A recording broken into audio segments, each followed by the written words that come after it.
आप देख रहे हैं इंडिया न्यूज, आपके साथ मैं हूं रचना बंसल। किसान आंदोलन का 11वां दिन आज है। अन्नदाता 11वें दिन सड़कों पर हैं। कोई समाधान अब तक सरकार से बातचीत के बाद निकल नहीं पाया है। किसान अपनी मांगों पर अड़े हुए हैं, आर पार की लड़ाई के मूड में, और कह दिया यस और नो में जवाब दीजिए, इससे ज्यादा हम बात कुछ करना नहीं चाहते, क्योंकि उनके मुताबिक सरकार आंदोलन को लेकर संवेदनशील नहीं है, जिसका सबूत उन्होंने सरकार के साथ हुई पिछली बैठकों में देख लिया है। अब किसानों का फोकस जो है वो पूरी तरह से सरकार के रुख पर है कि वो उनकी मांगों को लेकर फैसला आखिर क्या करती है। तो वहीं वो क्रांति को और भी तेज करने के मूड में है, कह रहे हैं आंदोलन और ज्यादा बड़ा होगा। इसीलिए किसानों ने 8 दिसंबर को भारत बंद की तैयारी भी कर ली है, ताकि सरकार को जगाया जा सके, नींद से उठाया जा सके, और अगली मीटिंग में अपनी मांगों को मनवाने की किसानों की पूरी तैयारी है। मेरे आसपास जो तस्वीरें आप देख रहे हैं वो देखकर आप समझ पा रहे होंगे कि किसान किसी भी तरह से आगे जाने को तैयार हैं, पीछे हटने को तैयार नहीं। अपनी मांगों पर सरकार की हामी भरवाना चाहते हैं। लिखित में एमएसपी देने की बात सरकार की तरफ से की गई है, लेकिन किसान चाहते हैं कि उनकी सभी मांगों को मान लिया जाए। इसी बीच आंदोलन लगातार सड़कों पर दिखाई दे रहा है और आंदोलन 11वें दिन आज सड़कों पर है। हालांकि इस बीच कुछ खबरें ऐसी हैं जहां किसान उग्र हो गए हैं, शायद पेशेंस जवाब दे रहा है। संयम और धैर्य का परिचय पिछले 10 दिन में हमने देखा है किसानों ने दिया, लेकिन सरकार से 5 घंटे की बातचीत, 8 घंटे की बातचीत, नतीजा कुछ निकला नहीं, और इसीलिए अब किसान गुस्से में धीमे धीमे आते हुए दिख रहे हैं। और ये जो तस्वीरें आप देख रहे हैं, ये तमाम तस्वीरें अलग अलग तारीखों की हम आपको दिखा रहे हैं। 26 तारीख जब पहला दिन था, आंदोलन की शुरुआत हुई, फिर उसके बाद 27, 28, 29, 30, इन सभी तारीखों में आप देखिए आंदोलन चरम पर आपको नजर आएगा। किसान सड़कों पर आपको नजर आएंगे। हालांकि शांतिपूर्ण तरीके से किसानों ने अपनी बात सरकार के कानों में डालने की कोशिश की है। फिर उसके बाद 1, 2, 3 तारीख को बातचीत हुई थी, बेनतीजा रही। 4 तारीख, 5 तारीख, और अब लगातार किसान सड़कों पर। आज छठे तारीख में भी, यानी कि 11वें दिन भी लोग सड़कों पर हैं, किसान सड़कों पर हैं। कह रहे हैं सरकार या तो मांगे मान ले या फिर ये आंदोलन लंबा खिंचेगा। और लंबा सिर्फ यही नहीं, 26 जनवरी यानी कि अगले साल का भी जिक्र किसानों ने कर दिया। कहा राशन पानी लेकर हम अगले 6 महीने का घरों से निकले हैं, अपने घर से दूर, अपने परिवार से दूर, सिर्फ इसलिए ताकि किसानों के हित में सरकार फैसला ले सके। लेकिन सरकार कह रही है कृषि बिल किसी कीमत पर वापस नहीं होगा। हाँ, कुछ संशोधनों को लेकर संकेत कल सरकार की तरफ से मिले हैं। ऐसे में क्या बातचीत के जरिए मामला सुलझ पाएगा, क्या बातचीत के जरिए समाधान निकाल पाएगी सरकार, ये सरकार के लिए भी इस वक्त सबसे बड़ा सरदर्द बना हुआ है। और इसी बीच बड़ी खबर आपके लिए जानना जरूरी, दलित प्रेरणा स्थल पर किसानों का उग्र प्रदर्शन लगातार चल रहा है, और किसानों ने यहाँ पर अर्धनग्न होकर प्रदर्शन शुरू कर दिया है, जिसका मैंने जिक्र किया था। कहीं कहीं किसानों का गुस्सा अब 7वें आसमान पर जाता हुआ दिख रहा है। अर्धनग्न होकर ये तस्वीर आपके सामने, जहां पर किसान दिल्ली जाने का ऐलान कर रहे हैं। हालांकि दिल्ली के तमाम बॉर्डर्स पर सुरक्षा बल तैनात हैं, दिल्ली में एंटर नहीं करने दिया जाएगा। महापंचायत में बॉर्डर घेरने का फैसला लिया गया। ये महापंचायत जिसमें आगे की रणनीति को लेकर चर्चा हुई है, और पार्क के बाहर अब भारी संख्या में पुलिस फोर्स तैनात कर दी गई है। किसान जो कि अर्धनग्न होकर सरकार के खिलाफ नारेबाजी कर रहे हैं, अपना प्रदर्शन कर रहे हैं। भाकियू लोक शक्ति संगठन का 4 दिन से ये पार्क में प्रदर्शन चल रहा था, और आज अर्धनग्न होकर ये किसान सड़कों पर हैं। मौके पर भारी फोर्सेस तैनात कर दिए गए हैं, और जिस तरीके से फिलहाल स्थिति बनी हुई है, ऐसे में पुलिस को भी और ज्यादा चौकन्ना और मुस्तैद रहने के निर्देश दिए गए हैं।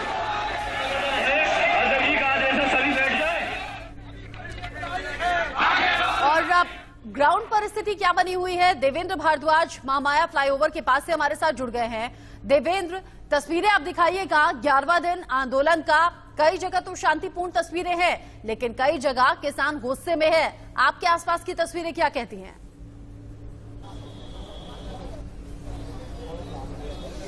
देखिए, बिल्कुल जाहिर सी बात है कि यदि तस्वीरों की बात की जाए तो अर्धनग्न होकर इन किसानों ने आज प्रदर्शन किया। नोएडा से दिल्ली की तरफ कूच करने की कोशिश की, लेकिन दिल्ली पुलिस ने उन्हें रोका। हालांकि कुछ देर बाद किसानों के और पुलिस के बीच झड़प भी हुई, लेकिन पुलिस की तरफ से ये कहना है कि जब तक दिल्ली सरकार की तरफ से कोई अनुमति नहीं मिलेगी, परमिशन नहीं मिलेगी, उन्हें यहीं बैठकर, इनकी नोएडा के इसी पार्क में बैठकर अपना प्रदर्शन करना होगा, जिस पर किसानों ने सहमति जताई। और फिलहाल किसानों की तरफ से यही कहा गया है कि जब तक परमिशन नहीं मिलती और 9 तारीख की जो वार्ता है उस वार्ता के बीच यदि कुछ हल नहीं निकला तो दिल्ली की तरफ ये किसान कूच करेंगे और इसी हाल में वो कूच करेंगे और इसी को लेकर लगातार जो प्रदर्शन है वो जारी है। लगातार किसानों का यही कहना है कि उनकी मांगों को पूरा किया जाना चाहिए। यदि सरकार मांगे नहीं मानेगी तो इसी तरह से देश के अलग अलग इलाकों से दिल्ली के अंदर किसान कूच करेंगे और इसी को लेकर किसानों की तरफ से ये भी साफ कर दिया गया है कि किसी तरह की सियासत किसानों से बातचीत संभव है क्या देवेंद्र? सिर्फ और सिर्फ ये किसानों की लड़ाई। देखिए बिल्कुल मैं किसानों से बात करूंगा जो राष्ट्रीय अध्यक्ष है इस यूनियन के, मैं उनसे बात करता हूं। और आप किस तरह से प्रदर्शन को आगे ले जा रहे हैं, कब तक यहाँ बैठे? अब जब तक हमारी लोगों की मांगे नहीं मानी जाएंगी तब तक हम लोग यहीं बैठे रहेंगे। आज हम लोगों ने कालिंदी जाने का प्रयास किया तो हम लोगों को प्रशासन ने आगे रोका, फिर वहाँ से हम लोग दूसरा DND रास्ता पर अपनाने का प्रयास किया। उस पर तमाम अधिकारियों से धक्का मुक्की हुई, तमाम पुलिस वालों से धक्का मुक्की हुई, बैरिकेडिंग तोड़ने का प्रयास किया हम लोगों ने, लेकिन नहीं टूटी और हम लोगों को वापस कर दिया गया। बिल्कुल ये लगातार जो किसान अर्धनग्न होकर आपका क्या मैसेज देना चाह रहे हैं सरकार? हम ये देना चाह रहे थे कि आज शासन प्रशासन दोनों लोग टकराएंगे, हम लोग जाएंगे, वो रोकेंगे और वो लाठी चलाएं, वो अपना बल प्रयोग करेंगे तो कम से कम आप लोगों को दिखाना, कुर्ता उतार के नहीं दिखाना पड़ेगा। लेकिन वो पहले हाथ जोड़े खड़े हो गए कि हमें आप मार के तब अंदर जाइए। सरकार की क्या मंशा लगती है? सरकार की मंशा ये है, भाजपा सरकार है, किसानों ने इसको इसलिए बनाया कि पिछली सरकारों ने किसानों को नहीं सुना, लेकिन ये सरकार भी उसी रास्ते पे चल रही है। आज भारतीय किसान लोक शक्ति ने कालिंदी कुंज वाला रास्ता, यहाँ प्रेरणा दलित प्रेरणा स्थल नोएडा से कालिंदी कुंज वाला रास्ता चुना, लेकिन वहाँ भारी फोर्स बल के साथ DCP राजेश कुमार जी मोर्चा संभाले हुए थे, ADCP विशाल पांडे, भारी पुलिस बल वहाँ था। तो जब उन्होंने काफी नोकझोंक हुई तो हमने वहां से टर्न ले लिया, मैंने ये DND होकर के हम निकल जाएंगे। यानी कि जब तक आपको अनुमति नहीं मिलेगी आप यहाँ बैठकर प्रदर्शन करेंगे और सरकार को सीधे तौर पर यही कहेंगे कि जब तक मांगे पूरी नहीं होंगी इसी तरह से प्रदर्शन? बिल्कुल प्रदर्शन रहेगा, कल भी रहेगा, परसों भी रहेगा, कुछ ना कुछ करते रहेंगे, सरकार की अर्थी निकालेंगे, काली पट्टी जो भी होगा वो करेंगे, लेकिन दिल्ली जाकर के रहेंगे। बिल्कुल देखिए यही किसानों का कहना है और जो जिद है और के मूड में नजर आ रहे हैं देवेंद्र। किसानों की मंशा साफ दिखाई दे रही है, साफ सुनाई दे रही है। अब किसान कह रहे हैं कि सरकार को बात माननी होगी, हम दिल्ली कूच करके रहेंगे। अर्धनग्न होकर अब प्रदर्शन शुरू भी कर दिया है।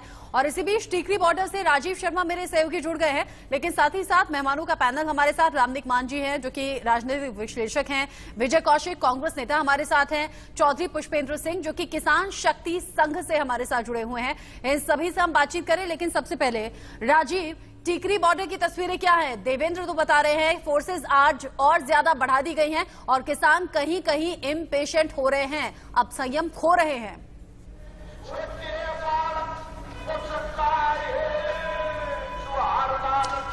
रचना, दिल्ली के तमाम बॉर्डर्स की अगर बात करूं और टीकरी बॉर्डर की उससे तुलना करूं, कल जाहिर सी बात है कल काफी ज्यादा फोर्स थी यहाँ पर, लेकिन आज यहाँ फोर्स ज्यादा नहीं है। मैं तस्वीरें ही दिखाऊंगा, मेरा सामने आना कहीं उस चीज को बाधित करेगा। तस्वीरें आप देख रहे हैं, आज फोर्स उतनी नहीं है जितनी कल थी। नेतृत्व यहाँ पर किसानों का नहीं दिखाई पड़ रहा है जैसे गाजियाबाद बॉर्डर पर दिख रहा है या फिर सिंघू बॉर्डर पर दिख रहा है, लेकिन यहाँ पर किसान कहीं ज्यादा संयमित हैं। अपनी नारेबाजी हो रही है, जो दायरा तय किया गया है किसान उसी तरफ है, उससे आगे नहीं बढ़ रहे, लेकिन लगातार वहीं पर डटे हुए हैं। फिलहाल जो लोक कलाकार हैं वो रागणियां गा रहे हैं, मनोरंजन कर रहे हैं उन किसानों का, और किसान अपने झंडों के साथ दूसरी तरफ मौजूद हैं। मांगे वही हैं कि अगर हमको इन 3 कानूनों में फायदा अगर नहीं दिखाई पड़ रहा तो वो कौन सा फायदा है जो सरकार हमें दिखाना चाहती है, और अगर ये स्थिति बनी रही तो हम भी यहाँ बने रहेंगे। लेकिन टीकरी बॉर्डर की जहां तक मैं आपके सवाल के जवाब में बता पाऊं, ये कहीं ज्यादा शांत बॉर्डर कहा जा सकता है। फिलहाल पिछले 2-3 दिनों से सभी संयमित है। अगर किसान की जय है और वो दूसरी तरफ है तो जवान की भी जय है जो कि इस तरफ है, अपनी जिम्मेदारियों को निभा रहा है, और दोनों के बीच की जो लाइन है उसकी मर्यादा अभी तक यहाँ बनी हुई है। और आप इन तस्वीरों को देखकर समझ सकते हैं राजीव की कितने मुश्किल हालात होंगे। और हम बार बार यही कह रहे हैं, ठंड का मौसम है, कोरोना काल है, प्रदूषण बढ़ा हुआ है, AQI लेवल 400 के पार अधिकतर इलाकों में है। ऐसे में समझा जा सकता है कि जो संघर्ष की स्थिति है वो चौतरफा है। आपके और हमारे जैसे मीडिया कर्मियों के लिए भी, पुलिस बल के लिए भी, फोर्सेस के लिए भी जो 24 घंटे 7 दिन वहां तैनात है, और किसानों के लिए भी जो सड़कों पर दिन और रात बिता रहे हैं। सरकार के लिए गले की फांस बन गई है ये नया कृषि बिल, और ऐसे में कृषि बिल को लेकर लगातार घमासान की स्थिति है। अभी आप रहिएगा हमारे साथ, देवेंद्र, राजीव आप रहिएगा। मेहमानों का रुख कर लेती हूं। हालांकि मुझे इंतजार था कि बीजेपी नेता शिवम त्यागी जुड़ जाते तो पहला सवाल मैं उन्हीं से करती, लेकिन चूंकि शिवम त्यागी को जुड़ने में वक्त लग रहा है तो कांग्रेस नेता विजय कौशिक जी, सवाल मेरा आपसे ही है। अभी किसान जो धरना प्रदर्शन कर रहे हैं, जो सड़कों पर हैं, वो ये कह रहे हैं कि पिछली सरकारों ने हमारी सुनी नहीं, इसीलिए हमने मोदी सरकार को वोट दिया, जिताया, अब ये भी नहीं सुन रहे हैं। आप तो कह रहे थे आप किसानों के हित के लिए फैसले लेते रहे, किसान कह रहे हैं आप लोगों ने कभी सुनी ही नहीं। देखिए, आज देश का किसान बहुत समझदार है। उन्हें मालूम है कि अगर मोदी जी के सामने कांग्रेस की तारीफ करेंगे तो मोदी जी उन्हें राहत देने की जगह उनके ऊपर और कोई राजनीतिक हमला या कोई और पुलिस का हमला, किसी भी तरह का उनके ऊपर चोट पहुंचा सकते हैं और उन्हें कोई रिलीफ नहीं मिलने वाला। कांग्रेस सरकार में हरित क्रांति हुई। आप कहते रहे कि किसानों के हित में हम हैं, और आप कहते भी रहे हैं कि आंदोलन में हम तो हर तरीके से समर्थन कर रहे हैं, लेकिन अब मैं ढूंढती हूं फील्ड में, ग्राउंड पर जाकर कौन सा कांग्रेस नेता है, कौन से बड़े लीडर्स हैं जो किसानों के साथ बैठे हों, उनसे बात की हो, उनकी तकलीफ को जाना हो। आपसे शायद संपर्क हमारा हो नहीं पा रहा है, दोबारा पहुंचूंगी आपके पास, बात करूंगी। चौधरी पुष्पेंद्र सिंह जो कि किसान शक्ति संघ से हमारे साथ जुड़े हुए हैं। पुष्पेंद्र जी, किसानों के जरिए सुझाव चाहती है सरकार, किसान बिल्कुल बातचीत के लिए तैयार नहीं, वो तो बस यस या नो पर अड़े हैं, ऐसे में बात बनेगी कैसे? देखिए, किसानों ने इन बिलों के प्रति, नए कानूनों के प्रति जब ये जून में लागू किए थे अध्यादेश के माध्यम से, तभी से ही अपना विरोध जारी किया था और कहना शुरू किया था, प्रतिवेदन दिया था। और स्वयं मैंने कई तरह से, कई माध्यमों से, लेख लिखने के माध्यम से लेकर अलग अलग माध्यमों से बात कही थी कि इन कानूनों को वह कहीं ना कहीं संशोधन करके ही इसमें आगे बढ़ा जा सकता है, किसानों की इसमें मर्जी शामिल नहीं है। उसके बावजूद भी इसको जो है इन्होंने कानून संसद में पास करा के बना दिया। उसके बाद भी हमारी मीटिंग हुई है, मेरी स्वयं गृह मंत्री जी, ये रक्षा मंत्री जी और राजनाथ सिंह जी और कृषि मंत्री जी तोमर साहब के साथ एक बैठक हुई थी। किसानों के डेलीगेशन के साथ हम मिले थे, उन्होंने बुलाया था। उस वक्त हमने ये कहा था कि भाई देखिए, आप कम से कम MSP के जो प्रावधान है, इसमें 2 व्यवस्थाएं बनाई गई हैं। आपका कहना है कि जो मंडी व्यवस्था है उसमें MSP मिलती रहेगी, उसके अलावा हमें बाहर बेचने का ऑप्शन आपने दिया है। हमने कहा था उसमें भी आप मंडी व्यवस्था की तरह MSP की व्यवस्था प्राइवेट सेक्टर पे भी लागू कर दो, ये मूल मांग थी। लेकिन इसको दरकिनार करते हुए ये आगे बढ़ते रहे और ये धीरे धीरे गुस्सा और उबाल बढ़ता रहा। लेकिन अब ये स्थिति आ गई है कि आश्वासन देने को तैयार है सरकार, कल ही कहा था कृषि मंत्री ने। वो मुद्दा 2 है अलग अलग, वो आपके माध्यम से आपके दर्शकों के पास भी चला जाएगा। 2 व्यवस्था अलग अलग है। उनका कहना है कि MSP मंडी व्यवस्था में जैसे मिल रही थी वैसे मिलती रहेगी। ये बात हम समझ गए हैं, ये मुद्दा नहीं है। मुद्दा ये है कि जो दूसरी प्राइवेट व्यवस्था आपने शुरू की है कि मंडी के बाहर भी खरीदने बेचने की जो है हमें अधिकार मिल गया है, तो आप वहां पर भी MSP व्यवस्था लागू करिए। ये बात है। जब भी हम इनसे पूछते हैं, कह रहे हैं मंडी व्यवस्था में MSP जारी रहेगी। अच्छा, जैसे सुनिए ना पुष्पेंद्र जी, जैसे मेरे मन में सवाल आया, मैंने आपसे पूछा, आपने उसे क्लियर किया। ये संवाद हुआ है आपके और हमारे बीच में, बातचीत हुई है, तभी आप जवाब दे पाए हैं। तो फिर सरकार के सामने मौन रहने से कैसे समाधान निकलेगा? सिर्फ यस या नो करने से काम तो नहीं चल पाएगा। नहीं, क्या पहले दिन ही यस या नो कर दिया? 6 महीने से जब कह रहा हूं मैं एक बात कि इस तरीके से इसको करिए, उसको आप सुन नहीं रहे हैं। तो लास्ट में किसान ने भी कहा भाई ठीक है, हमने हाथ जोड़ लिए, साहब आप कर रहे हो तो बता दो, नहीं कर रहे हो तो बता दो। ये पहले दिन नहीं हुआ है, ये पहले दिन का आपको लग रहा है कि वार्ता के लिए बुलाया, उन्होंने वार्ता नहीं की। जब वार्ता चल रही थी, बात हो रही थी, कानून बन रहे थे, अध्यादेश जारी हो गए, तो उसी टाइम से बात कहते आ रहे हैं और लिखित में जो है आवेदन दिए हुए हैं सरकार को, सभी किसान संगठनों के माध्यम से। और जो 2-3 छोटे छोटे सुधार हैं, जैसे न्यायालय जाने का अधिकार हो, व्यापारियों का पंजीकरण हो, वो सारी चीजें भी, बिजली के बिल है या पराली जलाने के विषय में है, तो उनको भी हमने रख दिया है। तो किसान सरकार इनमें से किसी भी 4, 5, 6 मूल मांग जो थी उनको अगर कर देती तो शायद इतना उग्र नहीं होता, रिजेक्शन के ऊपर जो है किसान नहीं पहुंचता। तो अब भी सरकार के पास वक्त है, अब कर दे सरकार, 3-4 दिन का इंतजार क्यों करती है?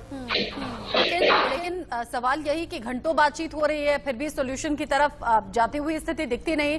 रामनिक मांझी से मैं सवाल करूं इससे पहले राजीव आपका मैं रुख कर लेती हूं, चूंकि आप ग्राउंड पर मौजूद हैं और पुष्पेंद्र जी जैसा कह रहे हैं कि कई मुद्दों पर पेच फंसा हुआ है और वो बातचीत के जरिए ही जो भी शंकाएं हैं वो दूर हो सकती हैं, लेकिन अब तो स्थिति किसान नेता और सरकार के बीच में वो हो गई है कि बातचीत का स्कोप कहीं दिख नहीं रहा। कल हमने देखा ना, यस या नो, बस किसान नेता चाहते हैं या तो हाँ या तो ना में जवाब दे दिया जाए। इससे पहले की बातचीत से किसान नाराज भी दिख रहे थे। अब जो ग्राउंड पर नेता पहुंचे हैं, किसान नेता हैं, उनसे आपकी बातचीत हो पाई? आगे कैसे बात सरकार से होगी?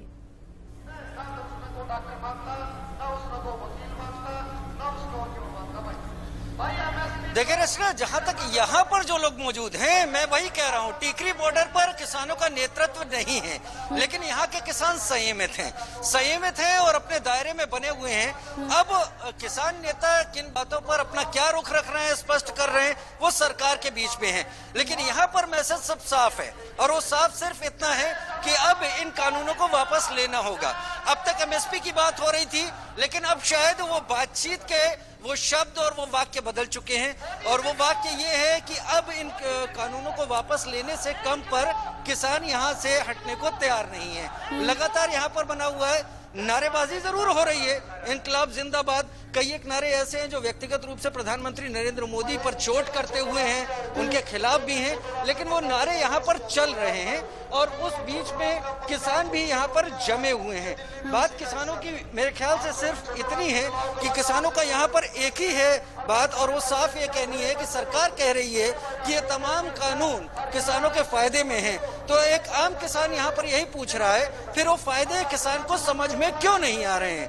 अगर नहीं आ रहे हैं तो कोई ऐसी खामी है जिसे दूर किया जाना जरूरी है, उस पर ध्यान दिया जाना जरूरी है। अगर सरकार बार बार ये दावा कर रही है कि किसानों के हित में ये बिल है, तो किसान इस बात को समझ क्यों नहीं पा रहे? और अगर कोई शंका है, अगर कोई सवाल है, अगर कोई ऐसी स्थिति है जो किसान नहीं चाहते, तो उस पर बात खुलकर होनी चाहिए। यही किसान बार बार कह रहे हैं और यही हम भी कह रहे हैं, बातचीत से ही बनेगी बात। राजीव आप रहिएगा। रामनिक मांझी, जो सिचुएशन फिलहाल बनी हुई है, अब सरकार कह रही है कि कुछ विपक्षी नेता हैं जो किसानों को भड़का रहे हैं, क्या आपको भी ऐसा लगता है? देखिए, मैं आपको वाज़ेह तौर पे 2-3 बातें बताना चाहता हूँ। मैं पहले बात शुरू करूंगा विजय कौशिक जी की बात से, जहां पे कांग्रेस की बात कर रहे थे। इन्होंने कहा कि किसान कांग्रेस के हक में इसलिए नहीं बोल रहे क्योंकि फिर मोदी साहब जो है, सरकार है, वो जो प्रशासन है वो उनकी बात नहीं सुनेगा, उनकी बात मानेगा नहीं। तो अभी आप समझ रहे हैं, देख रहे हैं कि 4-4, 5-5 दौर हो गए बात था कि अभी कौन सी बात में हमने कही। हाँ, इतना जरूर है कि 37 मांगे थी, वो घट के 12 रह गई हैं। उनके ऊपर भी चर्चा हो रही है, उनके ऊपर विमर्श हो रहा है, निरंतर चल रहा है। अभी इन्होंने मोदी जी का जब नाम लिया तो मैं, देखिए, हालांकि इतना तो मुतासिर नहीं हूं हमारे बात से, परंतु इतना जरूर मैं पूछना चाहता हूं कि राजीव गांधी जिस वक्त प्रधानमंत्री थे, वो राजस्थान के दौरे पे गए थे। उन्होंने कहा था कि ये हरी मिर्च महंगी दिखती है या लाल मिर्च महंगी दिखती है। तो किसान ने कहा था कि लाल मिर्च महंगी दिखती है। तो गांधी जी कहने लगे, राजीव गांधी जी कहने लगे, राहुल जी के पिताजी जो है वो कहने लगे, तो फिर आप लाल मिर्च उगाया कीजिए, आप हरी काहे उगाते हैं? तो इनका जो ज्ञान है वो हम देखते हैं, इनके जो नेता है उनका क्या ज्ञान है देखते हैं। अब बहरहाल जो आज का मुद्दा है, जो गर्म मुद्दा है, उसके ऊपर बात करते हैं, वहां से थोड़ा खाते हैं। देखिए, अभी बात हुई मंडी व्यवस्थाओं की। देखिए, हमने ये भ्रमित करने का, ये जो भ्रांतिकारी लोगों ने भ्रमित करने का प्रयास किया, वो कहां से भ्रम करना शुरू किया, जरा वहां से अपन चलते हैं और यहां तक आ जाते हैं। हम आज टीकरी बॉर्डर, सिंगू बॉर्डर पे मैं आऊंगा भी। इन्होंने कहा कि मंडियों की व्यवस्थाओं को खत्म कर दिया जाएगा, एपीएमसी एक्ट को खत्म कर दिया जाएगा। एपीएमसी एक्ट मंडियों को जो निर्धारित करते हैं वो स्टेट की किसी एग्रीकल्चर कंकरेंट लिस्ट में है, तो स्टेट गवर्नमेंट भी अपने अपने कानून बना सकती है। जैसा कि पंजाब के मुख्यमंत्री ने पंजाब की विधानसभा में कानून पारित किया।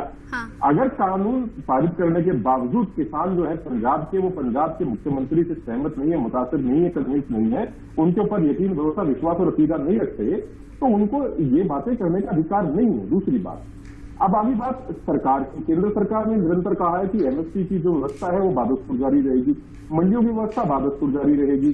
जो सीएसीपी की व्यवस्था है जिसके तहत जो हर साल हर फसल के जो पैसे हैं उसके अंदर जो कीमत है वो तय होती है, निर्धारित होती है, वो बढ़ के हर साल आती रहेगी। ये बातें क्लियर होने के बाद देखिए गोल पोस्ट कैसे चेंज किया जाता है। राजेंद्र यादव जैसे, मैं ये कहना चाहूंगा, पहले कांग्रेस में, फिर आम आदमी पार्टी में, फिर स्वराज उन्होंने अपनी पार्टी बना ली। ये चौफेरगढ़ के नेता है ना, इन सारों पर घूमते हैं, ये चौफेरगढ़ के नेता है। ये अपने आप को जब किसान कहते हैं तो आत्महत्या कर लेती है, विडंबना भी आत्महत्या कर लेती है, जिस वक्त ये लोग अपने आप को किसान कहते हैं। इन्होंने एक बहुत फैलाया जी 8 तारीख को भारत बंद करेंगे जी, निरंतर कह रहे जी कानूनी वापस ले लीजिए। अरे जो किसान बैठा है, सीधी वार्ता हो रही है सरकार से, अपने जो उनके मुद्दे हैं, मसले हैं, मसाइल हैं, उनके ऊपर चर्चा करना है, ये 1-to-1 वार्ता हो रही है, तो आप काहे काफी लगाते हैं भैया आके? आपके पास क्या अधिकार है? 8 कनाल जगह नहीं है योगेंद्र यादव की, यहाँ बैठे बातें कर रहे हैं वो। और मैं बता रहा हूँ आपको, उनकी अच्छी लड़ाई हुई है सोशल मीडिया के ऊपर भी और मेनस्ट्रीम मीडिया में भी। अब वो थोड़े से पीछे हटे, बैकफुट पे गए हैं, और ऐसे ही धीरे धीरे जैसे ये राजनीतिक लोग बैकफुट पे जाना शुरू करेंगे, इस समस्या का समाधान आपके समक्ष आ जाएगा। और मैं समझता हूँ कि अगले दौर की वार्ता में कहीं ना कहीं रामनी जी सुनिए ना, मैं तो किसी पॉलिटिकल पार्टी से हूं नहीं, रास्ते में आते हुए जाते जब किसानों को सड़कों पर देखती हूँ तो तकलीफ होती है। सर्दी का मौसम है, हम और आप तो गाड़ी से बाहर निकलते हैं तो ठिठुरते हैं, घर में खुद को सेफ सिक्योर रखते हैं। ये चाहे ठंडी हवा है, चाहे ठंडी रात है, या प्रदूषण है, या कोरोना है, सब सड़कों पर है। इसमें राजनीति ढूंढनी ही नहीं चाहिए। मैं पूछ रही हूँ सोल्यूशन निकलेगा कैसे, आपको क्या लगता है? बाकी जो हरी मिर्च लाल मिर्च की बात कर रहे हैं आप, या आलू से सोना उगाने की बात कर रहे हैं, तो आप देख लीजिए ना, कांग्रेस के तो नतीजे मिल रहे हैं। देखिए जी बिल्कुल आपने अच्छा कहा, मैं आपको अगली बताता हूँ। देखिए जहां तक देखिए मैं जो राजनीतिकरण की बात है, आप ये मुझे बताइए कि पंजाब से लेके बंगाल तक, और अब आप देख लीजिए दिल्ली से लेके महाराष्ट्र तक, ये क्या राजनीतिकरण नहीं हो रहा? अरे ममता बनर्जी बंगाल बैठी, मौका कौन दे रहा है? राजनीति करने का मौका कौन दे रहा है? 11 दिन सड़कों पर हैं अगर किसान, तो विपक्षी तो फायदा उठाएंगे। यहाँ से लेकर वहां तक नेता पहुंच रहे हैं, मौका किसने दिया? 8 घंटे 5 घंटे 5 दौर की बातचीत सुलझाने की तरफ होती, इनिशिएटिव होता, विपक्षियों को मौका ही ना दिया जाता राजनीति करने का। देखिए मेरी छोटी बहन, मैं आपकी बात से मुतासर हूँ। आप जो कह रही हैं आप ठीक कह रही हैं कि मौका किसने दिया, अवसर किसने दिया। अरे किसने अवसर दिया, किसने नहीं दिया, कौन बुला रहा है और कौन बुलाने की उनको इजाजत दे रहा है, ये भी तो देखना बड़ा महत्वपूर्ण है ना जी। अगर आप ये कहिए, देखिए राजनीतिकरण किस प्रकार होता है, कांग्रेस पार्टी के शासित प्रदेश से ये आंदोलन शुरू होता है और वो दिल्ली के बॉर्डर पे आगे खड़ा होता है, उस प्रदेश में जहां पे Congress party principal opposition party है, और निरंतर उनको सपोर्ट मिल रहा है। ऐसा नहीं कि सपोर्ट नहीं मिल रहा। और अगर आप ये कहें कि भारत का हर एक नागरिक ए पॉलिटिकल है, चाहे वो किसान हो, चाहे वो राजनीतिक विशेषज्ञ हो, चाहे वो पत्रकार हो, अरे हम सब कहीं ना कहीं अपने राइट का फ्रेंचाइज का इस्तेमाल करते हैं। हम किसी न किसी पार्टी को वोट देते हैं, तो हम कहीं ना कहीं किसी न किसी पार्टी की तरफ रुझान रखते हैं, झुकाव रखते हैं। मेरा केवल कहने का मतलब इतना है कि ये जो आवश्यकता नहीं थी इन चीजों की, जो चीजें हो रही हैं, अब 2 महीने तक पंजाब के अंदर आंदोलन रहा, 2 महीने तक सड़कें जाम रही, 2 महीने तक रेलें जाम रही, तो पंजाब सरकार ने 2 महीने में अपने किसानों को समझाने के लिए क्या किया? एक कानून पारित किया और उनके किसान उनसे मुतासर नहीं है। या मैं आपको दूसरे शब्दों में बताऊं, देखिए क्या है कि इस फील्ड में इतने लंबे समय से होने के कारण मेरे कहीं ना कहीं कुछ अपने दोस्त भी हैं, जान भी है, पता लगता है, मैं बता देता हूं और मैं वाजे तौर पे कहता हूं कि पंजाब सरकार इसके अंदर कंप्लिसिट रही है। They are not just naive, they have been complicit. उन्होंने इसके अंदर इसको मोबिलाइज करने का काम किया है। और आप देखिए निरंतर, अगर आने वाले समय में इसका कोई सुझाव, इसका अगर कोई रेजोल्यूशन निकलेगा, वो केवल 1-on-1 वार्ताओं में निकलेगा, किसान नेताओं के बीच में निकलना भी चाहिए। देखिए मैं तो इंडिविजुअली ये सोच भी रखती हूँ कि क्यों पहले 3 तारीख को बात होती है, फिर 5 तारीख को अटका दी जाती है, फिर 9 तारीख। मुझे तो ऐसा लगता है ये स्कोप छोड़ना ही नहीं चाहिए। अगर सरकार को कमांड टाइट रखनी है तो ये स्कोप छोड़ना ही नहीं चाहिए। बीच में इतने दिन अगर रखेंगे, गैप करेंगे, तो मिलेगा ना मौका विपक्षी पार्टियों को। और सुनिए, जो हमारे संवाददाता हैं, ग्राउंड जीरो पर मौजूद रहते हैं, सीधा किसानों से बात करते हैं। आपको पता है, छल कपट से बिल्कुल दूर हैं किसान। ये किसान खेती करना जानते हैं, ये लोग राजनीति नहीं जानते। पॉलिटिकल पार्टी के लीडर्स वहां मिलते जरूर हैं, लेकिन उनका सपोर्ट कोई नहीं चाहता। किसान चाहते हैं उनकी प्रॉब्लम दूर हो जाए। पुष्पेंद्र जी, आप मुझे बताएंगे, ये लगातार जो सरकार कह रही है कि विपक्षी नेता किसानों को भड़का रहे हैं, क्या ऐसा है? या फिर जो पॉलिटिकल लीडर्स आप लोगों के बीच में जा रहे हैं, उनसे प्रभावित हैं क्या? देखिए रचना जी, इस बात का जवाब आपने स्वयं दे दिया कि यदि किसी को मौका मिलेगा जो राजनीति में है, वो राजनीति की कोशिश कर सकता है। इसलिए सरकार को चाहिए कि तेजी से जो है इसको समाप्त किया जाए। अब मौका मिला तो ये कनाडा के प्रधानमंत्री भी बोलने लगे, इंग्लैंड में के भी एमपीज ने चिट्ठी लिख दी। तो ये सारी चीजें इसलिए हो रही है क्योंकि एक मौका मिल रहा है उनको। लेकिन यदि सरकार चाहे तो किसानों की मांगों पर तेजी से निर्णय लेकर इसको समाप्त कर सकती है।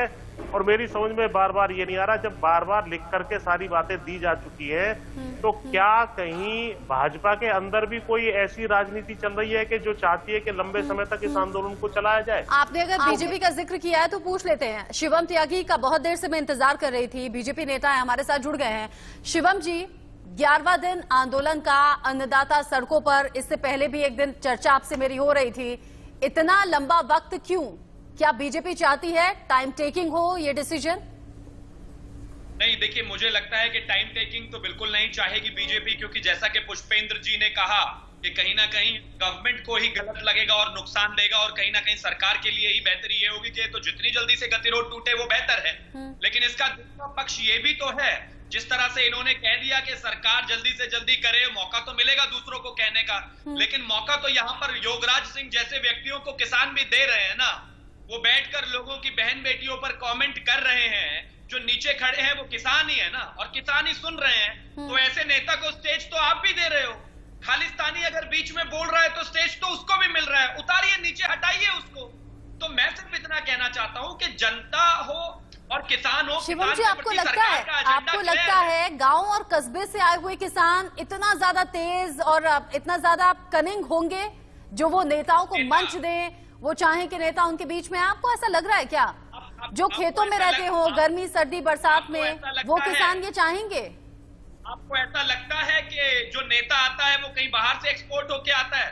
वो भी उस गरीब किसान मजदूर के बीच में से ही निकल कर आता है, और उन्हीं का नेता बनाया होता है, उन्होंने ही नेता बनाया होता है। किसानों ने तो ये भी कहा था सर, शिवम जी, किसानों ने तो ये भी कहा था कि अगर ऐसा कुछ लग रहा है, खालिस्तानी समर्थक हैं, तो सरकार जांच करा लेना, जांच कराए सरकार। तो आपको लगता है कि अगर खालिस्तानी समर्थक की बात होगी, वहां पे दीप सिद्धू ओपनली बैठकर कह रहे हैं कि भिंडरा वाले टेररिस्ट नहीं थे, सच के लिए लड़ रहे थे, आपको लगता है अगर उसको उठाएंगे तो किसानों का एजिटेशन हंगामा नहीं होगा? अच्छा, एक काम करते हैं, अच्छा एक काम करते हैं, मैं आपसे सवाल करूं ए, तो मुझे ए जवाब आप दीजिएगा, मुझसे इधर उधर की बात मत कीजिएगा। सर, आपने ए पर ही सवाल पूछा, मैंने जवाब दिया, आप ही ने भिंडरा वाले। अच्छा सुनिए ना, मैं तो मौजूदा स्थिति को लेकर सवाल सिर्फ कर रही हूँ, क्यों 8-8 घंटे 5-5 घंटे बातचीत हो रही है, समाधान नहीं निकल रहा? एक, क्यों अगर हमसे कोई नाराज होता है, पर्सनली दोस्त होते हैं, रिश्तेदार होते हैं, घर वाले होते हैं, झगड़ा हो जाता है, हम क्या करते हैं? हमारी अनबन होती है, लड़ाई होती है, मनाने की कोशिश करते हैं, या हम 4-4 5-5 दिन का गैप लेते हैं? अगर आज झगड़ा हुआ है, कुछ घंटे बाद बात करेंगे, कल बात करेंगे, या हम 4-4 5-5 दिन का गैप लेंगे? सरकार ने जिस तरह से बात की है, कल आपने नरेंद्र सिंह तोमर को भी सुना होगा, इस देश के कृषि मंत्री को, और जब किसान बाहर निकले हैं मीटिंग से बाद में 5 घंटे के बाद में जब किसान बाहर निकले, आपने उनको भी सुना होगा, और मुझे पूरी उम्मीद है कि आपके रिपोर्टर्स ने उन सबको कवर किया होगा। वहां पर 5 घंटे लगातार इसी बात पर मंथन चलता रहा, किसान अपनी एक बात को अडिग रहे लेकर के कहीं ना कहीं हमें सिर्फ और सिर्फ ये बिल को वापस चाहिए, इसको रद्द कीजिए। सरकार ने लगातार उनसे कहा कि सुझाव मांगने की बात है। कल जब आपने कृषि मंत्री को सुना होगा, उन्होंने कहा कि हम चाहते हैं कि जैसे अभी बीच में 2 दिन का समय है तो कोशिश करें सुझाव देने की। कहीं ना कहीं मैं मानता हूं वो ये सिर्फ कहते हैं कि हमें सिर्फ रद्द करना है, लेकिन बातचीत की भाषा में अगर किसी भी मुद्दे को सुलझाना है तो 2 कदम आप चलेंगी, 2 कदम मैं चलूंगा, तभी तो सिचुएशन। शिवम जी, किसान नेता ये कह रहे हैं, शिवम जी, किसान नेता ये कह रहे हैं 8-8 घंटे बातचीत हुई है, हमने डिटेल वे में समझाया है, अगर अभी भी नहीं समझे तो अब हमें यस या नो में जवाब चाहिए।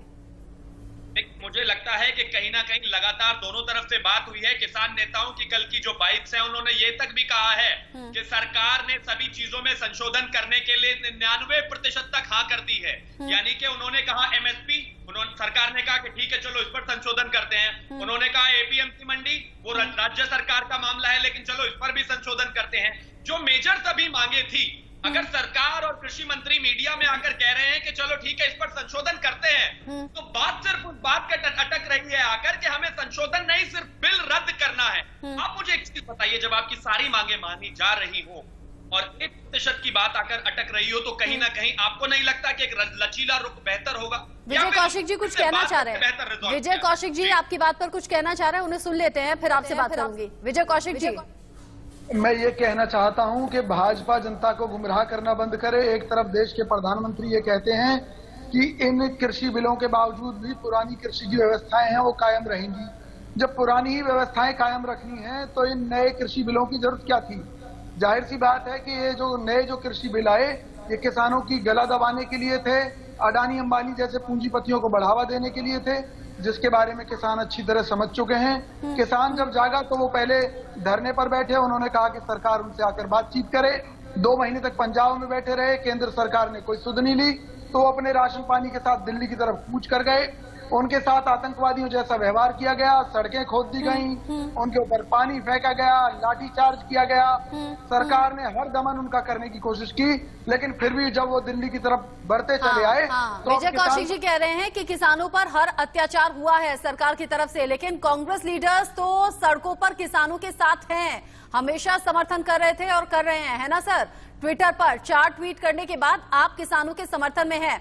आप सभी के पास लौटूंगी मैं, क्योंकि कई सवाल ऐसे हैं जो किसानों से जुड़े हुए हैं, कई सवाल ऐसे हैं जो सरकार के मन में भी इस वक्त चल रहे होंगे, लेकिन सवाल बहुत बड़ा है। ये 11वां दिन आज है 8 दिसंबर, जब भारत बंद का ऐलान किसान कर चुके हैं, तो स्थिति क्या होगी आगे, इस पर भी सवाल शिवम त्यागी से मेरा होगा। लेकिन उस किसान क्रांति का 11वां दिन है आज। अन्नदाता लगातार सड़कों पर डटे हुए हैं, आर पार की लड़ाई के मूड में हैं। कह रहे हैं सरकार अगर कृषि बिल वापस लेगी तो आंदोलन खत्म होगा, वरना 26 जनवरी 15 अगस्त हम यहीं डटे रहेंगे। और अब दिल्ली कूच की तैयारी में किसान हैं, किसान गुस्से में हैं। इसी बीच प्रदर्शन की अलग अलग तस्वीरें सामने आ रही हैं। एक किसान जो कुछ कहना चाह रहे हैं, एक बार सुन लेते हैं। संसदीय क्षेत्र है बनारस के अंदर जो है पटेल प्रतिमा जी के नीचे जो यह फांसी का फंदा, ये एक बात को कहीं ना कहीं दर्शाता है कि देश का जो किसान है, नौजवान है, आपके कार्यकाल से छला हुआ महसूस कर रहा है। दगाबाजी किसान होता है, किसान के साथ अन्याय मत करिए। और हम आपका ये संसदीय क्षेत्र है बनारस के अंदर जो है पटेल प्रतिमा जी के किसान जो कह रहे हैं कि दगा हुआ हम महसूस कर रहे हैं, सरकार अनदेखी कर रही है, और अनदेखी का नतीजा ये है कि 11वें दिन अगर अन्नदाता सड़कों पर हैं तो फिर विपक्षी पार्टियों को भी मौका मिल गया है उनके बीच में जाकर सांत्वना देने का, उनके बीच में जाकर दुखती नब्ज पर हाथ रख के उन्हें अपना बनाने का। शिवम जी, क्यों सरकार मौका दे रही है? आप लोग तो बहुत व्यवस्थित तरीके से आगे बढ़ते हैं, आप लोग तो सालों और महीनों पहले से स्ट्रेटेजी तैयार कर लेते हैं, चाहे वो इलेक्शन की हो, बाय इलेक्शन की हो, या फिर वो लोकल बॉडी इलेक्शन क्यों ना हो, तो फिर यहाँ इतने लूप होल्स कैसे? देखिए, मुझे लगता है कि सिर्फ इलेक्शंस को लेकर ही हम तैयारी नहीं कर लेते, हम 370 को हटाने को लेकर भी तैयारी कर लेते हैं, 3 तलाक को हटाने को लेकर भी तैयारी कर लेते हैं, राम मंदिर का जब निर्णय आता है 500 साल पुराना, उसको भी लेकर तैयारी कर लेते हैं। लेकिन मुझे लगता है कि कहीं ना कहीं जिस तरह से चीजों को मिसलीड किया गया, मैं लाइव एक डिबेट पर बैठकर आपको एग्जांपल देता हूं। अब से एग्जैक्टली जब ये कृषि बिल आया था, मैं पुष्पेन जी के साथ बैठकर एक चैनल पर बहस कर रहा था, और मैं रिकॉर्डिंग भी मैं आपको उसकी भेजूंगा। इनका सिर्फ एक ही चीज का कहना था कि एमएसपी को लेकर जरूर इस बिल में थोड़ी सी शंका है, लेकिन बाकी इसके अलावा बिल बहुत बेहतर है, ये किसानों की बेहतरी के लिए ये काम करेगा। पिछले 1 महीने में इनका ट्रांसफॉर्मेशन इतना हो गया जिसको इनको ये बिल बेहद खराब लगने लगा। अब ये चाहते हैं इसको वापस लिया जाए, इसकी सारी जो शर्तें हैं वो बेकार है, और वो इन्हीं की जबानी है। दूसरा, मैं सिर्फ यही कहना चाहता हूं, जिस तरह से पॉलिटिकली चीजों को प्रोपोगेट किया गया, इस बात को एडमिट करने में मुझे कोई कोताही नहीं है, कोई दिक्कत नहीं है कि हाँ, इसको और बेहतर तरीके से शायद हम मैनेज करते तो चीजें बेहतर हो सकती थी। लेकिन फिर भी लगातार सरकार की तरफ से आश्वस्त किया गया, प्रधानमंत्री की तरफ से आश्वस्त किया गया, गृह मंत्री की तरफ से आश्वस्त किया गया। जब बात करने की आई तो उसको लेकर भी सरकार ने जो भी शुरुआत में बातें कही, उसके बाद खुद अपनी बातें वापस लेते हुए आगे आकर किसानों से बात करने की बात कही। मैं सिर्फ इतना चाहता हूं, और मेरी सरकार सिर्फ इतना चाहती है कि किसी भी तरह से, कैसे भी तरह से हम सब किसानों की मानेंगे, किसान सरकार की मानेंगे, दोनों मिल बैठकर कॉमन मिनिमम प्रोग्राम के तहत इस चीज को रिजॉल्व करें और ये गतिरोध टूटे। क्योंकि बीच में जो सैडिस्टिक प्लेजर लेने वाले लोग हैं, जो पॉलिटिकल फायदा लेने वाले लोग हैं, उनको इस देश के किसान ने 2014 में भी जवाब दिया था, तो आप 19 में मत भी जवाब दीजिए ना दिया था, फायदा, 24 आप में मत भी। दीजिए फायदा, आप मत दीजिए ना फायदा, आप उतना स्पेस दीजिए मत, आप उतना स्पेस दीजिए मत कि विपक्षी पार्टियां पहुंचे, उनके लीडर्स वहां पहुंचे। मैं बस इतना कहूंगी। पुष्पेंद्र जी, आप कुछ कहना भी चाह रहे हैं, और साथ ही साथ जो शिवम त्यागी कह रहे हैं, क्या एक महीने पहले तक आप अच्छा बिल बता रहे थे, एक महीने बाद आप विरोध कर रहे हैं, क्या बिल समझते समझते एक महीना लग गया आपको? नहीं, मैं आपको बता दूं रचना जी, जीवन में पुष्पेंद्र चौधरी ने कभी अपना स्टैंड चेंज नहीं किया।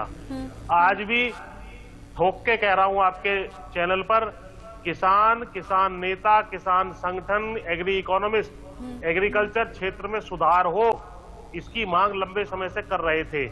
लेकिन सुधार जब आप करने जा रहे हो तो उसमें कुछ चीजें आपने गलत छोड़ दी, और उसकी सुनवाई बार बार कहने पर भी जब आपने नहीं की, तब जो है, और आपकी जिद को देख करके किसानों ने भी स्टैंड ले लिया कि ठीक है, जब तुम मानते ही नहीं हो कोई बात, तो फिर जो है हम इस स्टैंड पे आ रहे हैं। जब इन्होंने ये स्टैंड ले लिया है कि साहब रिजेक्ट ही करो तीनों को, तब इन्होंने कहा है कि ठीक है, अब हम ये बात मान लेते हैं, वो बात मान लेते हैं। अभी भी मेन मांग जो मैंने आपको शुरू में बताई थी, प्राइवेट सेक्टर में एमएसपी लागू होगी और गवर्नमेंट सेक्टर में भी लागू होगी, और एमएसपी पर जो फसलें इस देश में पैदा की जाती हैं वो खरीदी जाएंगी।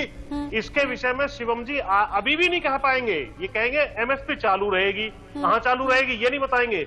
एमएसपी प्राइवेट सेक्टर में चालू होगी या नहीं होगी, जैसे गवर्नमेंट सेक्टर में है, ये जवाब इनका कोई प्रवक्ता नहीं दे पा रहा। और मेरा स्टैंड आज भी वही है, ये बिल को जो रिजेक्ट करने की बात आई है, ये तब आई है जब आपने कोई बात सुनी ही नहीं है।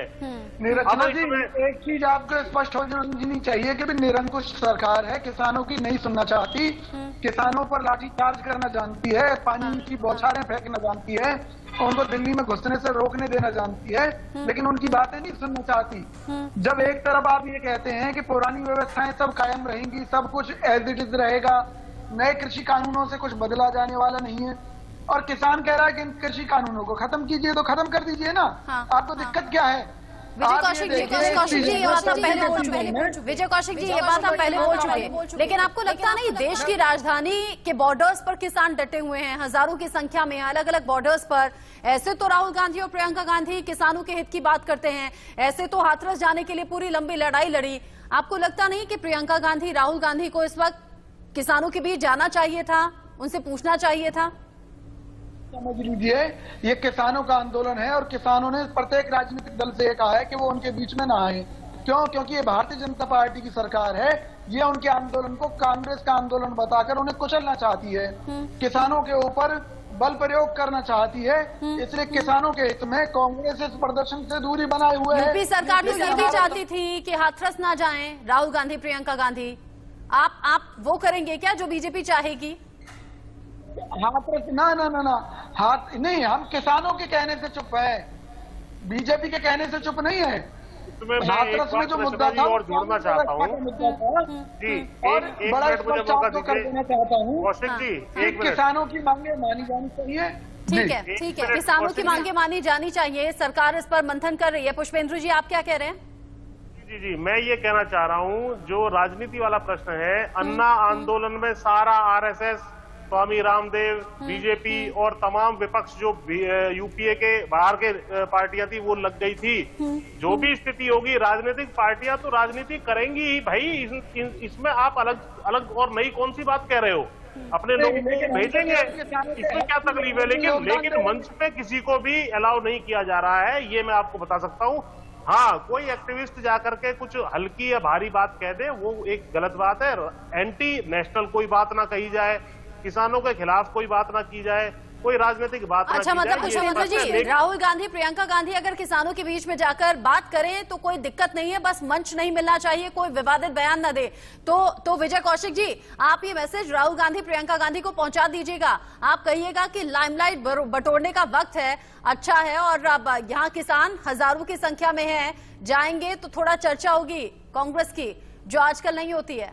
नहीं मानी तो राहुल गांधी जी भी उनके बीच में आकर बैठेंगे, प्रियंका गांधी जी भी उनके बीच में आकर बैठेंगी, किसानों को न्याय दिलाने के लिए हम किसी भी हद तक जाने के लिए तैयार हैं।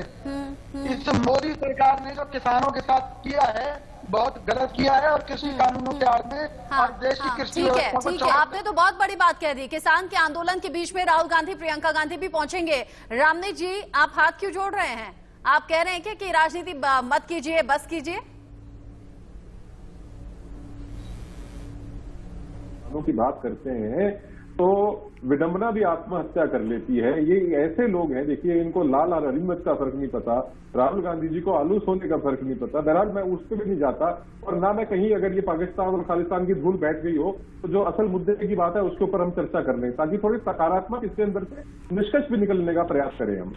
देखिए, पहली बात तो ये कि सरकार ने निरंतर कहा भी, मैं आऊंगा, जो चौधरी साहब कह रहे थे ना पुष्पेंद्र जी, कि मंडी के बाहर भी एमएसपी लागू हो, उसके ऊपर भी आता हूं। बहरहाल सरकार ने ये कहा कि जो पुरानी व्यवस्था थी वो बादस्तूर जारी रहेगी, एमएसपी चाहे मंडी हो चाहे सीएसीपी हो। अच्छा, अब इन्होंने कह दिया कौशिक जी ने कि भैया नई व्यवस्था की आवश्यकता ही क्या थी अगर पुरानी थी, तो भैया बाईपास और सड़कें बनाने की आवश्यकता ही क्या अगर पुरानी सड़कें चल रही हैं। तो देखिए, कहीं ना कहीं निरंतर सुधार की कहीं ना कहीं गुंजाइश होती है और सुधार करने के लिए न केवल सरकार आतुर थी, बल्कि आप अपना खुद का मैनिफेस्टो उठा के देखिए। आपके मैनिफेस्टो में 7 नंबर बिंदु है कृषि, किसान और कृषि मजदूर, और उसका 11 नंबर बिंदु है कांग्रेस पार्टी के मैनिफेस्टो की मैं बात कर रहा हूं कौशिक जी। उसमें कहा था कि हम एपीएमसी को खत्म करने का, मंडी व्यवस्था को खत्म करने का काम करेंगे, और उनकी जस्टिफिकेशन ये थी कि हम किसानों को बिचौलियों और दलालों से आजादी दिलवाएंगे। और आज कह रहे कि हम किसानों के हित में खड़े। अरे भैया, जो तुम करना चाहते थे उससे बेहतर किया हमने। भैया देखो, अब सरकार को देखो क्या कर रही है सरकार, उसकी तरफ नजर डालो। आप बार बार ये मत कहो कि जी गलत हुआ और ये नहीं होना चाहिए था और ऐसे होना चाहिए था। आपके सुझावों की आवश्यकता नहीं है। और विशेष तौर पे किसानों के जो संगठन है, उनके जो अपने रेजोल्यूशन थे, उसके अंदर किसान संगठनों ने ये बार बार मांग करी है कि हमारे को आजादी चाहिए, हमारे को कॉन्ट्रैक्ट फार्मिंग की आजादी चाहिए। अब आगे कानून के अंदर 5 नंबर बिंदु में कहा है कि एक बेंचमार्क प्राइस है, वो एमएसपी को बेंचमार्क प्राइस मान के, और ये जितने भी एग्रीमेंट होंगे कॉन्ट्रैक्ट मैन्युफैक्चरिंग के, उसके अंदर कहीं पे भी बेंचमार्क प्राइस है एमएसपी से नीचे नहीं हो सकता। यानी कि मंडी की व्यवस्था के बाहर जो माल बिकेगा वो एमएसपी या उससे अधिक पे बिकेगा। दूसरी बात, जहां पे भी कोई भी कानून के अंदर एक ऐसा प्रावधान दिखा दो जहां पे एमएसपी, एपीएमसी या सीएसीपी की व्यवस्था को हाथ लगाने का काम किया सरकार ने। और तीसरी महत्वपूर्ण बात, आप मुझे ये बता दीजिए कि कोई ऐसा कानून के अंदर व्यवस्था हो जिसके अंदर ये हो कि किसान की जमीन छीन ली जाएगी। ये जो बार बार कहते हैं कि ये जो पूंजीपति हैं, ये अडानी है, अंबानी है, जमीनें ले जाएंगे, कहीं ऐसी कोई बात हो तो वो बिंदुवार तरीके से बताइए कि यहाँ पे ये व्यवस्था किस प्रकार से इसको एक्सप्लॉइट किया जा सकता है। अब अंतिम में मैं आपको ये कहूंगा कि हम हरियाणा की अगर बात करें, जैसा कि हरियाणा के बॉर्डर के ऊपर ये सारा हो रहा है, तो मैं आपको रचना जी हरियाणा की एक कहावत सुनाना चाहता हूं और हरियाणवी भाषा में, जो कहेंगे हरियाणा के मनुष्य ने बकाना आसान है और समझाना मुश्किल है। तो ये बकान का काम कर रहे हैं, इसके अंदर कोई डाउट नहीं है। सरकार समझाने की प्रयास कर रही है। सरकार कितनी कामयाब होगी कितनी नहीं होगी तो अगले दौर की वार्ता में पता लग जाएगा, परंतु ये बता रहे हैं, इसके अंदर कोई संदेह न रखिएगा। और मैं आपको अब आगे बात जो हमारे चौधरी साहब कह रहे थे, चौधरी साहब पहले तो आपको राम राम। चौधरी साहब, मैं आपको आपकी बात से एक प्रश्न आपसे और पूछना चाहूंगा। आप मुझे यूं बता दो कि MSP minimum support price guarantee करती है सरकार, उसके पैसों का भुगतान देती है सरकार वो सारा जो अनाज खरीद कर भंडारण में डालती है, और वो जो ये जो राशन देते हैं, जो बीपीएल परिवारों को राशन दिया जाता है, उस राशन के अंदर उसका इस्तेमाल होता है और सरप्लस को सस्ते भाव पे बेचा जाता है। यानी कि जो एमएसपी की व्यवस्था से चीज खरीदी जाती है वो पुनः मार्केट में सस्ते दाम में बेची जाती है, उसका घाटा सरकार उठाती है। अब ऐसा कौन सा कारपोरेट होगा जो महंगा खरीद के सस्ता बेचेगा, या महंगा खरीद के उसको अपने पास सस्ता प्रोसेस करके उसको सस्ता बेचेगा? आप ये कह रहे हैं कि कोई भी कारपोरेट हाउस है वो सरकार की भांति एमएसपी को बेंचमार्क बनाए। अच्छा, एक बात और बताओ, हम हरियाणा में या पंजाब में हम अपने लिए जब मंडी के लिए कणक बीजते हैं तो हमारे किले होते हैं अलग है, और जो हमने अपने घर में खानी होती है देसी कणक 302 होगी, उसका किला होता है अलग, उसमें डालते हैं ऑर्गेनिक खाद। या हम अपनी फसल तो बेचेंगे मंडी में और हम राजस्थान की या मध्य प्रदेश की कणक खाएंगे, ये सच्चाई है हरियाणा पंजाब की, मैं बता देता हूँ आपको रस्ता जी। मेरी बात का कोई भाई बुरा मानता है तो बेशक 100 बार बुरा माने, मेरे को कोई दिक्कत नहीं है, पर ये सच है। मैं भी अपने घर के लिए कणक बीजता हूँ तो मेरे खेत अलग होते हैं, मंडी के लिए कणक अलग बीजी जाती है, इसके अंदर कुछ संदेह न रखिएगा। अब ये कह दीजिए कि जो मैं अपनी कणक है, जो मैं ये मान के चलता हूँ कि 2800-3000 रुपए क्विंटल का नीचे रेट नहीं मिलता, या मैं मध्य प्रदेश की शरबती मंगाऊंगा या मैं राजस्थान की अगर मैं कणक मंगाऊंगा ऑर्गेनिक तो उसका रेट अलग है। और दवाई डालनी भी कणक है, चाहे मेरा दाना छोटा है या हल्का है, वो भी उसी रेट पर बिका। अरे कोई बेंचमार्क तो होगा ना। आफ्टर ऑल आप ये कह रहे हो कि आप, लेकिन मुझे ऐसा लगता है रामदिक जी, समस्या चाहे कोई भी हो, दुविधा चाहे कोई भी हो, और आपने कहा कि बहकाना आसान है, समझाना मुश्किल है, लेकिन जिम्मेदारी तो ये सरकार की ही है। अगर सरकार ने एक फैसला लिया, एक कानून बनाया और उससे अगर हजारों किसान असहमत हैं और सड़कों पर हैं, तो बात होना चाहिए। मैं जी उत्तर तो लीजिए, मैं उत्तर दे तो रहा हूँ। मैं ये कह रहा हूँ कि एक वैकल्पिक व्यवस्था बनाई, किसके लिए? प्रगतिशील किसानों के लिए। किसके लिए? एफपीओ के लिए। भाई आपके पास मंडी है, आप मंडी में बेचो। आपको किसी ने मना किया मंडी में बेचने से? किसी ने रोका? मंडी बंद करी, मंडी व्यवस्था को खत्म किया, एमएसपी को खत्म किया। पुष्पेंद्र जी, मुझे लगता है कि आपको जवाब देना चाहिए। कुछ खत्म ही नहीं हुआ। अब जरा शांत करेंगे तो मैं देता हूँ जवाब। ठीक है, आप बोलिए। रमनीक भाई, बात आपने ठीक कही है, लेकिन हमारा जो मांग है वो ये है कि जो मिनिमम सपोर्ट प्राइस की व्यवस्था है वो प्राइवेट सेक्टर में लागू कर दें। वो पैसा सरकार को नहीं देना है। प्राइवेट सेक्टर के ऊपर कैप लगाने के 3-4 उदाहरण मैं दे देता हूं आपको। मजदूरों की सुरक्षा के लिए मिनिमम वेजेस एक्ट होता है। इसी प्रकार सरकार स्वयं अपने स्टैंप ड्यूटी की सुरक्षा के लिए सेक्टर रेट घोषित करती है कि इससे कम पे आप जो है खरीद बेच नहीं कर सकते ऑफिशियली। इसी तरीके से आज की तारीख में चीनी मिलों ने सरकार के माध्यम से 31 रुपए का एक्स मिल गेट प्राइस चीनी का जो है घोषित कराया हुआ है इस देश में। इस तरीके से तमाम उदाहरण है जहाँ सरकार वर्ग हित में, क्लास हित में, जनहित में मार्केट को रेगुलेट करती है, प्राइसेस को डिसाइड कर सकती है, मिनिमम मैक्सिमम कैप लगा सकती है। तो इसमें कोई आपत्ति नहीं है। और ये पैसे तो देने हैं प्राइवेट सेक्टर को। आपने क्वालिटी की बात उठाई, भाई मिनिमम रेट ये है, इससे नीचे कोई नहीं खरीदेगा। अगर कोई किसी को खराब क्वालिटी लग रही है तो वो ना खरीदे, अच्छी क्वालिटी का तो कम से कम खरीद ले। अच्छा, जिस तरह का वाद आप लोगों में भी हो रहा है, जिस तरह से आप अपने अपने तर्क रख रहे हैं, मैं अंदाजा लगा पा रही हूं कि जब किसान नेता सरकार से बातचीत करने के लिए बैठे होंगे तो इसी तरीके से एक दूसरे पर आरोप भी लग रहे होंगे, एक दूसरे की तरफ तर्क भी रखे जा रहे होंगे, जिससे असहमति हुई होगी और इसीलिए बैठक बेनतीजा रही है। हालांकि उम्मीद यही कि 9 दिसंबर की बातचीत में कोई समाधान निकल पाए। और शिवम जी, आपसे देश भर को उम्मीदें हैं, बीजेपी से उम्मीदें हैं। ऐसे में जो सरकार किसानों को लेकर बिल लाई, किसानों के हित में बताकर, वही सरकार अब जिम्मेदारी निभाए और इन किसानों का आंदोलन खत्म करवाए। बहुत बहुत शुक्रिया आप सभी हमारे साथ जुड़े। शिवम जी, माफी के साथ रोक रही हो क्योंकि वक्त नहीं है, आपसे आगे बात होगी तो आप अपना पक्ष जरूर रखिएगा।